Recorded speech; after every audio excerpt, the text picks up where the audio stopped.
Afin de réaliser notre phase terrain par la suite, on a dans un premier temps recherché des mares grâce à un maillage via des applications de cartographie, dont ArcGIS, que je vais donc maintenant utiliser. Donc ici, on peut voir le maillage avec les différentes communes, et plus précisément GISAC, donc, qui nous intéresse. On va zoomer sur la maille également ciblée. Donc ici, ça va être la maille 102. Puis, on va changer de fond de carte. Une fois le fond de carte changé, on va zoomer jusqu'à prendre un référentiel, donc la route. On va suivre cette dernière jusqu'à localiser une mare ou une ferme. Donc là, on peut revoir une ferme, donc on va zoomer. Ainsi qu'une mare. Et voilà!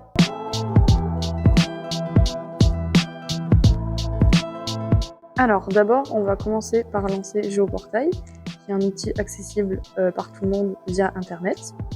Ici, on va taper le nom de la commune, donc GISAC. Une fois qu'on est sur GISAC, on va retourner sur notre référentiel qui est donc la route. Une fois qu'on a trouvé la route, on va pouvoir se positionner de la même manière que la personne qui a les mailles. Voilà, donc ici la route. On va pouvoir chercher en changeant le fond de carte, chercher la ferme qu'on avait trouvée via l'ordinateur avec les mailles. Donc elle est ici, et ici on va trouver la mare qui avait été vue.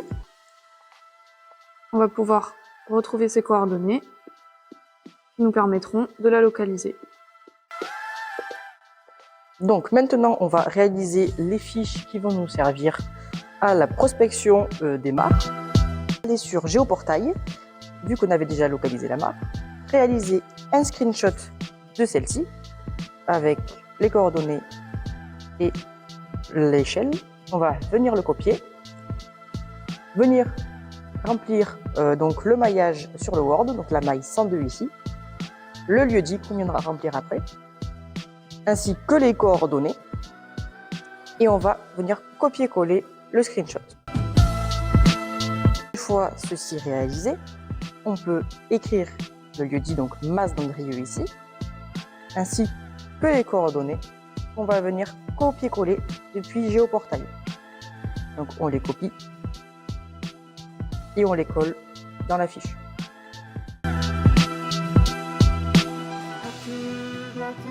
On a notre fiche terrain.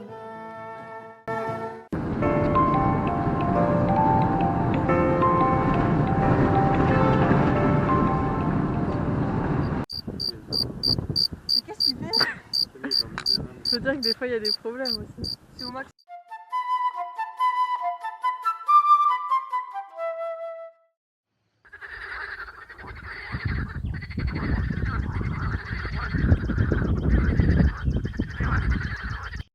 Ici, nous observons la mare et relevons des données telles que sa forme ou bien ses berges ou les espèces. Ces données, nous les restituerons ensuite sur les fiches terrain, comme par exemple avec un dessin à l'échelle de la mare. Les fiches CPE, ce sont celles qui sont les plus simplifiées, que nous complétons en même temps que celles de l'OFB, qui permettent de compléter les informations qui se trouvent dans la mare.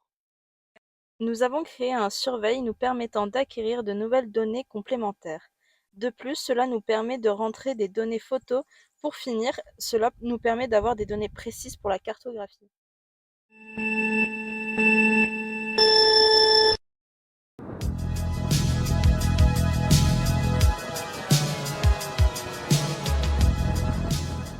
Alors pour organiser nos données, on a un serveur commun avec tous les élèves du projet.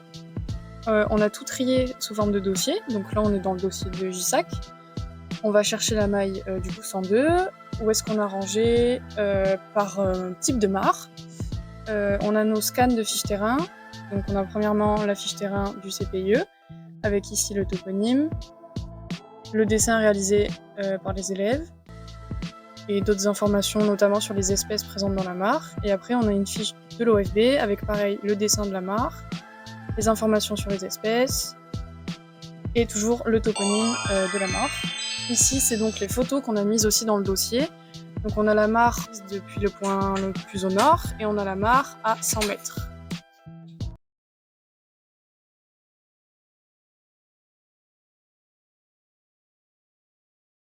Alors, quel intérêt pour vous d'avoir des points d'eau, des mares sur votre exploitation agricole? C'est pour amener un peu de biodiversité. Puis il y a les oiseaux qui viennent y boire, notamment les hirondelles. Et ça amène des batraciens aussi qui luttent contre les nuisibles.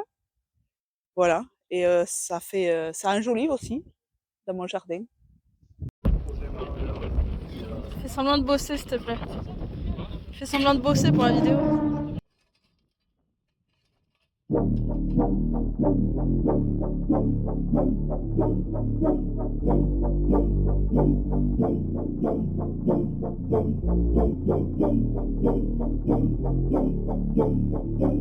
C'était notre première matinée de chantier pour le projet d'inventaire des marais et des lavoines du Rogier de Camarès. Du coup, on est chez Madame Blanc, qui a pour projet de la création d'une mare, où un trou était déjà creusé plutôt grossièrement. Et du coup, ce matin, on a eu comme mission de sortir les rochers qu'on peut voir à côté, pour en fait essayer de reformer un peu la mare et lui donner des berges plus douces et plus aptes à accueillir de la faune et d'autres vies. L'installation de bentonite et du coup du géotextile pour la deuxième étape du chantier.